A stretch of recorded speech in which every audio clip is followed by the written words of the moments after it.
So as you all can see, I've got this camera set up, and then obviously you can't see the other camera that I have set up on the other page. But I initially, I'll let this group kind of catch up with us as well. I initially made a post, and I'll talk about this in just another second, on Sunday morning, around 9 o'clock Sunday morning. And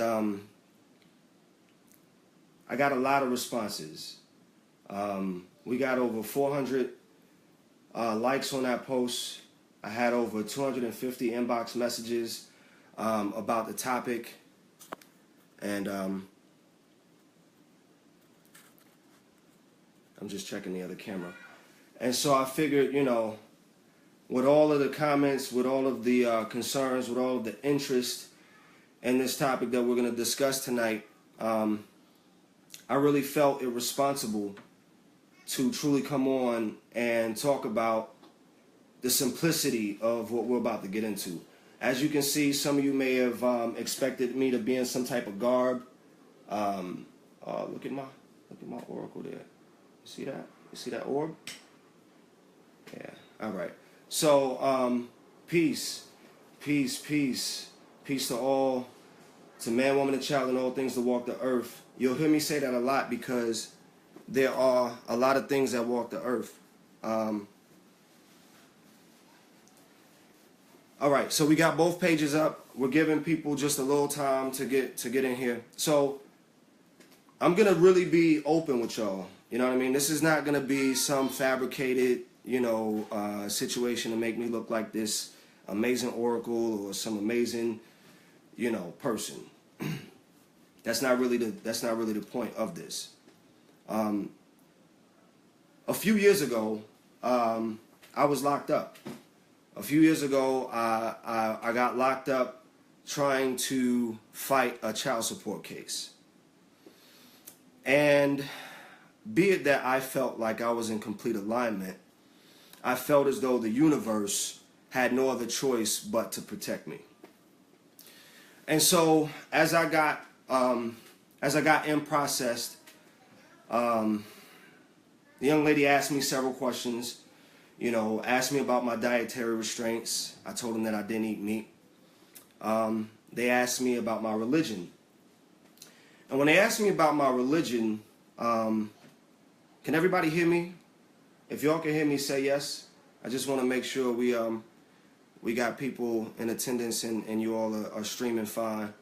If you can hear me, say yes. All right. So they asked me my religion, and I told them what I am. You have no definition of. And so she got mad and she said, you know, I've been working here for so amount of time. I know every religion there is a no. I said, all right, I'm a celestial. She had no recollection of what that was. And so I said, let's move past that. They asked me my dietary restraints. I told them that I didn't eat meat. Based upon the fact that I was well postured, that I'm a black man in this confinement, I didn't eat meat, I wasn't acting rowdy, I guess the spirits felt like they had to test me. You know what I mean? And that's one of the laws of the universe. You know what I'm saying? You're going to get tested. And what better way to exercise that magnitude that you have within you than to be tested? You understand? So we look at tests as a rite of passage. That's the way we should look at all of these tests that we go through, as a rite of passage, right? And in that moment, I'm feeling naked. In that moment, I'm feeling like, well, who is here to protect me other than myself? And so, long story short, y'all, because it could be a long story. Long story short, they starved me for 5 days. I went through medical. I went to see the doc. I went to see anyone and everyone they told me that I had to go see in order for me to get my veggie tray. And day after day, after day after day, I watched inmates eat. And what I was going through and what they knew of me and my posture, I was in there meditating for hours at a time. You know, and they're watching me get treated like this. And so it only prompts an honest person to say, why are you all treating this human being this way? Why are you all treating this being this way? And so on the 5th day, I decided, I had gone through breakfast. I had gone through lunch. No food. And so I decided to magic up. And you have to be very responsible. I know I'm preaching to the choir. I know I ain't saying nothing slick to a can of oil, but there's some out there who are just, they peeping in on this video to see what is Seven really talking about. What is this dude really talking about? I ain't heard him talk about nothing like this on Facebook. You got to be responsible. But you also have to make people understand who you are. Every moment that you're in, every circle that you are allowed the moment to be inside of, you have to let that circle know that you're there. You have to let that circle know that I'm in the middle of this circle and I control the circle. Now, of course, there's other things that may be controlling the circle, but you have to at some point take a stance in your life for something. And I decided at that moment this was going to be my stance. And so with all the power within me, I decided that I was going to shut this woman's entire body down. The prison guard. I'm going to shut it down. I want you to see the magnitude of God. The magnitude of the universe. The magnitude of the alpha spirit, the alpha energy, whatever you want to call that. I asked this woman, I said, where's my food? I've been starving for 5 days. She said, I ain't got nothing for you. Cool. So can you get something for me out of your kitchen? And she got belligerent with me. F you, get out of my face, da-da-da. So now I'm feeling responsible. So long story short, I ended up throwing magic at this lady. From across the room. It brought her straight to her knees. In front of 44 inmates. It brought her straight to her knees. And at that moment, I realized, without a shadow of a doubt, what was inside of me. You understand? There's power inside of you. All you have to do is just access it. So at that moment, I made a decision. You should have seen the prisoners. You should have seen the inmates. Everybody's going crazy. Oh my goodness. Oh. She could not stand up, fam. They had to call for more guards to come and get her. So when she came back with a bowl of chicken noodle soup, she asked me, would you please take the chicken noodle soup? I said, Queen, I don't eat meat. That's the reason why we're in this situation in the first place. So she asked me, why did you do to me what you did? I said, because your arrogance has you actually believing that you work in this prison system to throw your weight around and command your will. However, that is not the case. You are here to ensure the safety and the corrections of the people that is under your command. And you forgot that, so I had to remind you. You understand? And that night, I said to myself, Seven, we got to get out of here. This is not for us. We got to go. I didn't have a bond. You had to pay cash out. The day before, nobody had money. Nobody had no money to come get me. Cool. No problem. So I hear spirits say, you tell people that you see in code all the time. Why don't you write one to get out? Why don't you write a code to get out of jail? Can you imagine how ridiculous that sounded to me when I heard it? Can you imagine how ridiculous that sound? And I'm thinking to myself like an X-Men movie. Well, what can I do to get out? Can I bring the walls down? But I'm in here. What if I black the lights out? Well, they'll have that fixed in an hour. What am I going to do? So with the silence of the universe, I decided to write a code. I decided to conjure up the elements and the intelligence of the universe to break me out of my imprisonment. You understand? And so I started meditating. I started meditating and I started feeling this energy. And I started writing. And it wasn't necessarily the energy that was commanding the writing. It was my will. And what I'm about to share with you all is pretty much my ideology behind celestial code writing. Because since then, and that was in 2014, January 2014.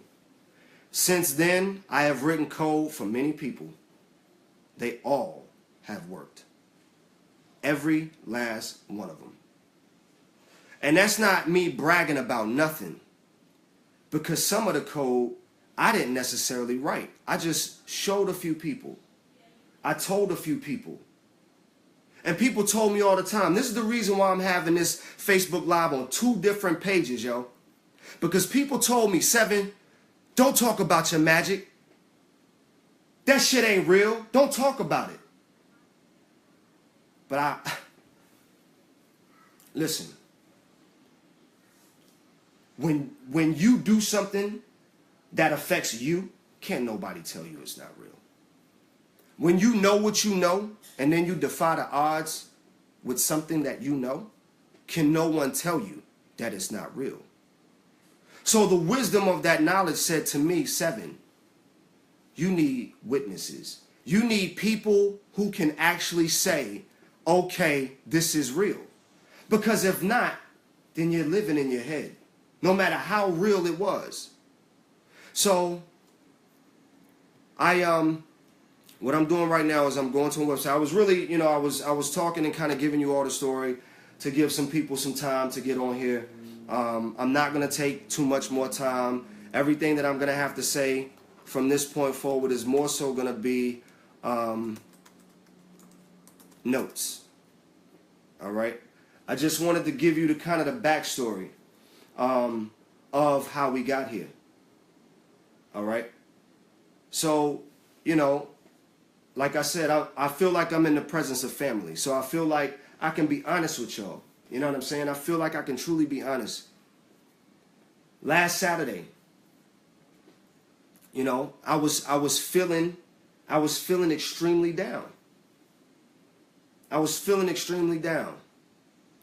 And so I decided to out myself.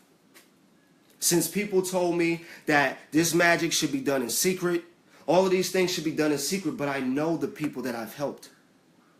And I needed to feel those people. I needed to feel something. And so I put this post out there. And I didn't imagine the responses that it would get. So now that I have it up, for any of you who want to follow along, go to 7thealchemist.com if you want to. If not, just kind of listen along. I've put this up on my blog page and everything so that you all will have access to it after this, because I understand the importance of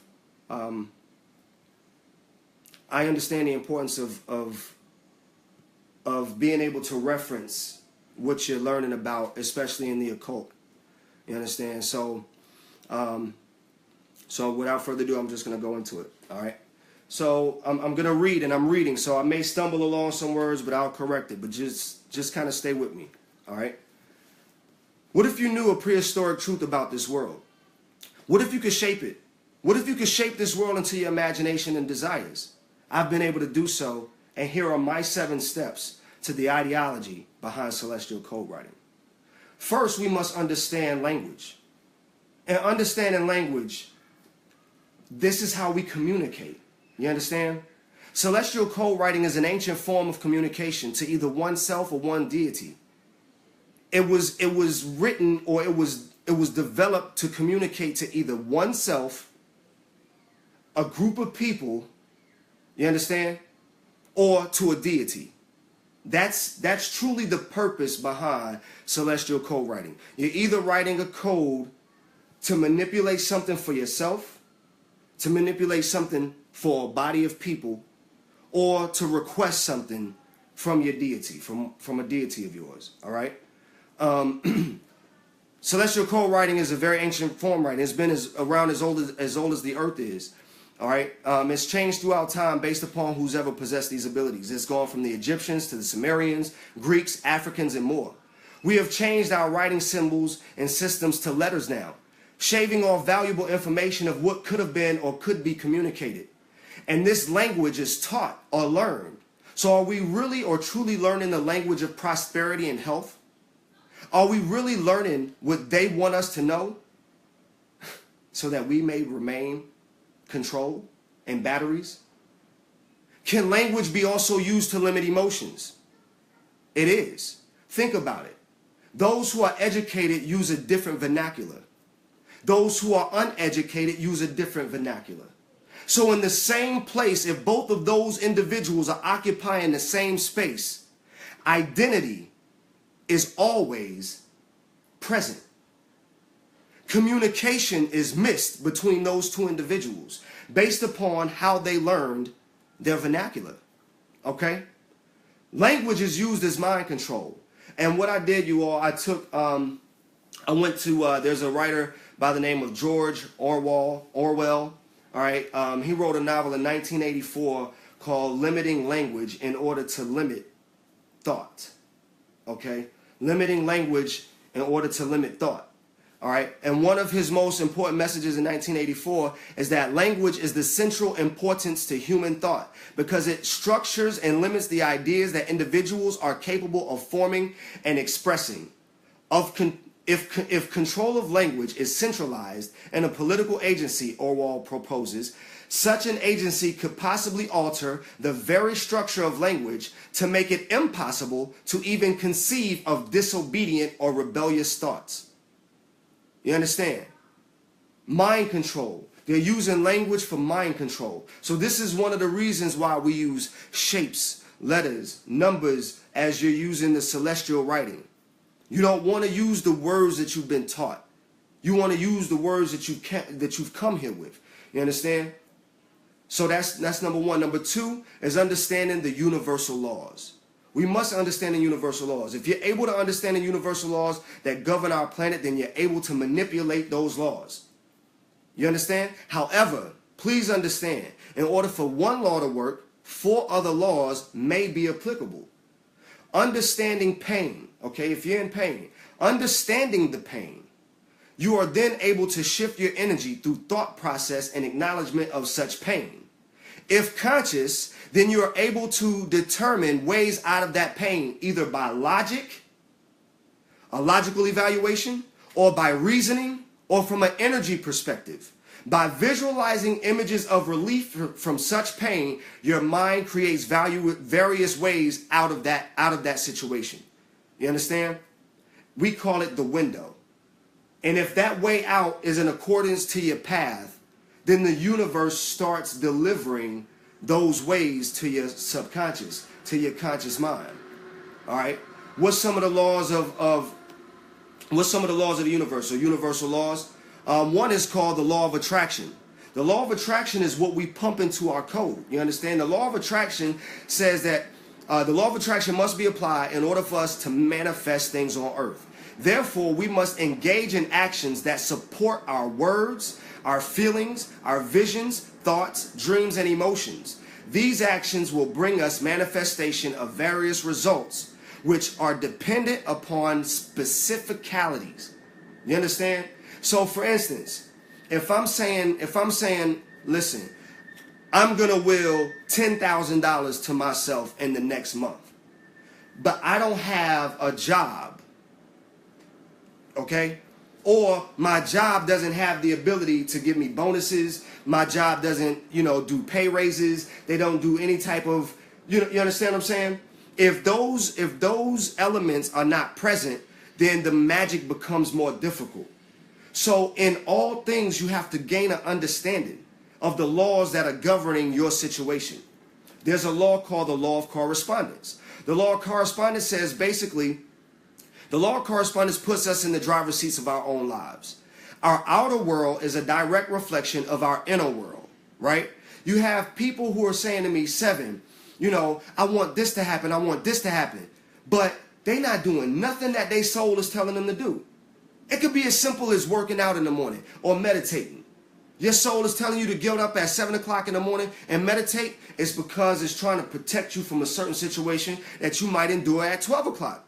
So if you don't meditate at 7 o'clock, then you're not going to be armed up. You're not going to be ready for what's coming later. You understand? So understanding those particular laws. Then you have the law of cause and effect. The law of cause and effect states that nothing happens by chance.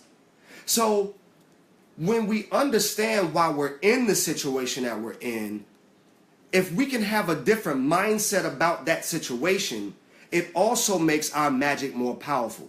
You got a lot of people walking around with the woe is me. They're not looking for a way out. It's just woe is me, woe is me, woe is me, woe is me, woe is me. Nothing is ever working. You got people working magic. You got oracles. You got high priests that walk around. Woe is me, woe is me, woe is me. But you got to understand that the things that you're going through is for you to get better at something and pass that test. So the moment we can take ourselves down from that woe is me perspective and then understand that the reason why you're going through what you're going through is either because of a choice that you've made or because of a lesson that you need to learn, then we can be put in the right mindset to go into this meditation. Because that leads us into our next thing, point number 3. Focus on your intent. Intent is the soul of our magic. Without intent, it's just movements. It's just works. It's just pitches. It's just numbers. It's feathers. True intent is set based upon individual or corporate purpose. If you're saying to yourself, I want money, then the laws or the way that the energy works, it doesn't hear I want money. It hears I want the want of wanting money. You understand? So you have to focus that intent and say, okay, I will manifest this particular thing by this particular time. I know I'm speaking to the choir, y'all, but these are some of the fundamentals that you must bring with you before breaking that pencil out, before breaking that pen out. All right? You have to release your intentions and desires. Once you've established your intentions in a state of restful awareness, then release them. Release your intentions and desires into the universe. Allow yourself to almost, instead of wishing for it. So as I was writing the code to get out, I wasn't saying to myself, I wish I get out of jail. I wasn't saying, I hope I get out of jail. I was remembering the moment of me walking through those gates with a loved one on the other side. I was remembering the moments because time doesn't exist. So if you understand that time doesn't exist, then you can sometimes reverse calculations. You understand? All right? Then you must detach from the outcome. We get so caught up in what we want to happen with this code that we're pumping. It's too much. Put your intentions in there, and then as you're writing it, think of it as a release. You're releasing your intentions onto this paper, onto this wall, onto whatever it is that you're writing or jotting on or using for your code writing. Okay? Allow your spirit to speak to you. A lot of us that are in the occult, we've seen all the esoteric symbols. We've seen all the Wiccan symbols. We've seen all of those symbols. And we get focused on what these symbols look like, what these symbols mean, and all of these things. Forget about it. Forget about it. Don't worry about what it is or how it looks that you're writing. Focus on how it feels. Focus on, don't try to force it, okay? Don't worry so much about what you're doing or what it looks like. Allow it to simply flow. Just write as if you're writing to a loved one. Write as if, you're writing to a friend about what's going on right now. Hey, guess what? I'm in this situation and I really need help out of it. I was thinking maybe you can come pick me up Saturday and take me to the movies or take me to, some hiking or take me to this place. And as you're writing these things, you'll start to realize that you're really communicating to yourself. you're really communicating to your deity. You're communicating to that higher power that you have placed above your own life. Because a lot of us has placed a higher power over our own life. Even if it is our higher power, even if it is our higher consciousness. Sometimes we've forgotten that. So you must write it with sincerity and with empathy that this is definitely what I'm supposed to be doing. Have a clear mind. Okay? Have a clear mind. Meditate before. It's a good, it's a good rule of thumb, obviously, to meditate before you do any magic. Clear yourself before you do any magic. But, having a clear mind, it helps with everything. Right now, you could be, focused on finance. So many people are focused on finances. I done been inboxed 100 messages about helping people make money. Can you help me bring some money into my life? Can you help me bring a loved one into my life? Love and money seems to be the two most dominating forces in our lives. Let's let it be balance and understanding. If balance and understanding are the two most, if they're the two most important forces in your life, then this code becomes non-biased, right? Because you could be writing, you might think you need something, but your spirit knows exactly what you need. So you're drawing a confinement block with a bursting flare to get you out of this prison. But as you're drawing it, because that's what the creator or the spirits are giving you, you're thinking about money. Clear your mind. Clear your mind so your magic can work. All right? So, number 5. Now that we have cleared our mind, now that we have done all of these things, it is time to put this code to work. You understand? You've written it. Now, this code might require something from you. When I was writing my code, and some of you might have seen it, I'm sure that's why you're here. Each one of those characters that you saw required a body movement. Seriously. Each one of those characters required me to do something at least 7 to 13 times. And I can't tell you what governed those numbers. I just allowed myself to just obey. It didn't matter. It didn't matter if it told me to do it 50 times. It didn't matter if it told me to do it 2 times. Don't focus on what you're being told to do to activate your code. Just do it knowing that it's going to work. You understand?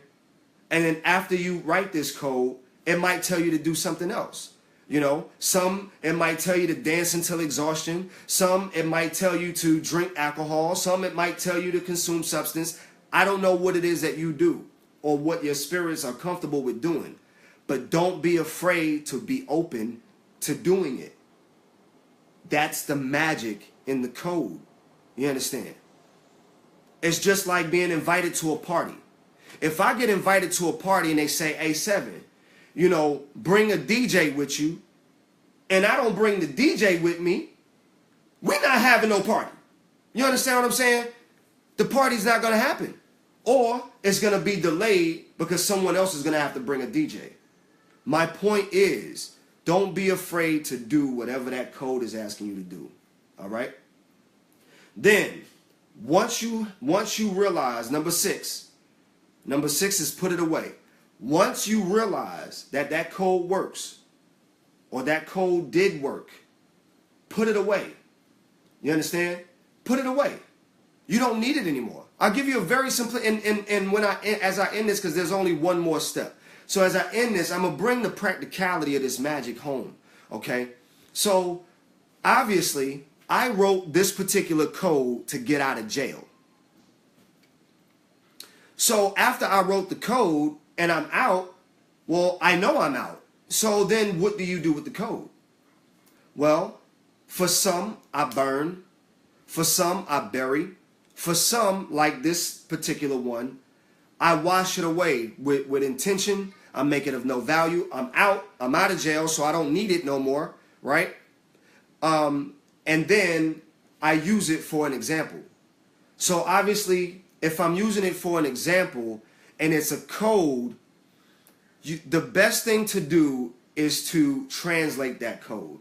Because if you're going to use your codes for an example, nobody wants to think they're looking at something and they're being used, or they're being possessed, or, you understand, nobody wants to look at a code and think that you're manipulating them. So you want to translate it to the best of your English or whatever it is that you speak, whatever language you speak, because I've gotten messages from Brazil, I've gotten messages from all over the place, you know, Panama, all over the place. Whatever that is that you speak, translate it so that people will understand your code. And you'll be able to help somebody else maybe one day, you know, create their own code or manifest the ideology or share with them the ideology behind writing a code. So 6 is put it away. It's very important that you put it away. And then, you know, I also must have this disclaimer. Obviously, it's magic, right? So if I do a wash on it, but I'm still showing it, obviously the magic could still be there. So that's why we want to make sure that we have translation. That's why we want to make sure that we let people know what it is that they're looking at when they're looking at something that you've written, okay? Number 7, and to me, the most important, trust your magic.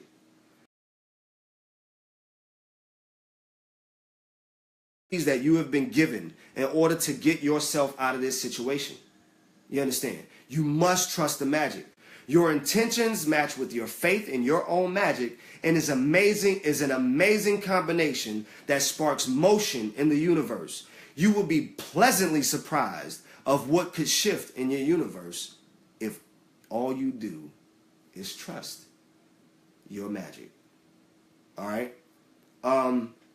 Those are my 7 steps, or my 7 rules, or whatever you may want to call it, to the ideology of code writing.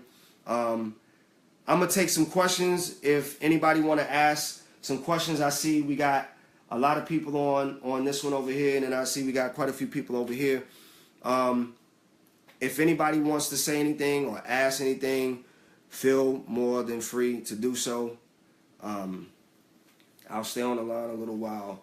I had people writing me from prison, asking me, you know, not necessarily how to get out. I ain't gonna say that. But, you know, they're in situations where they're not in the U.S. and they're U.S. citizens, and they need to get back home. So right now, I'm working on a code to get this sister home. And she has a child. And her child hasn't seen her for 2 years. You understand? I know that this code will work. You understand? And she's waiting patiently. How do I access my power? All right, so that's a good question. How do you access your power?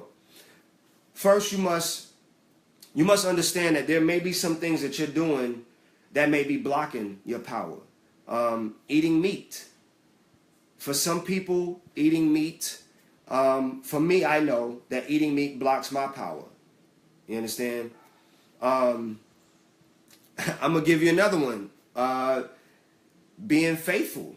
You know, if you got a spouse or if you got a loved one, you're in a committed relationship and you're not being faithful, all of these things affect your power. Being in alignment affects your power. You understand? The way that you speak to people. If you walk inside a Roof Chris and you can say hi to that establishment because it's upper echelons, but you can't speak to somebody at McDonald's, you got to check the inner side, your inner light. You understand? Sit and meditate. Meditation is a very good way to access your power. You understand? And if you've never meditated before, just sit and listen to some ambient music for like 5 minutes. Take a piece of paper and write out your intentions and just put it down in front of you. So every time you open your eyes, you say, oh, I'm supposed to be thinking about this. And you go back to that. You understand? Drinking lots of water. Drinking lots of water, y'all. We're made of water. We're made of energy. So drinking lots of water can definitely bring forth your power. Let's see. Negative spouse. Hey, listen. Here's one thing that we got to understand, people. We can't affect nobody else but us until we affect us first. All right? That negative spouse, that boss, the supervisor, your neighbors, all of these things that might be in your circumference that's bothering you right now. You understand? They're looking at you. So the way that you approach certain things give you power. If you're always snapping on people, if you're always going off on people, then they ain't even thinking about it. They don't even care. But if every time you speak, light is coming forth, if every time you speak, something is happening in a positive way, then guess what happens to the people around you? They start respecting that light. They start respecting that inner you, and you don't even have to do anything after that.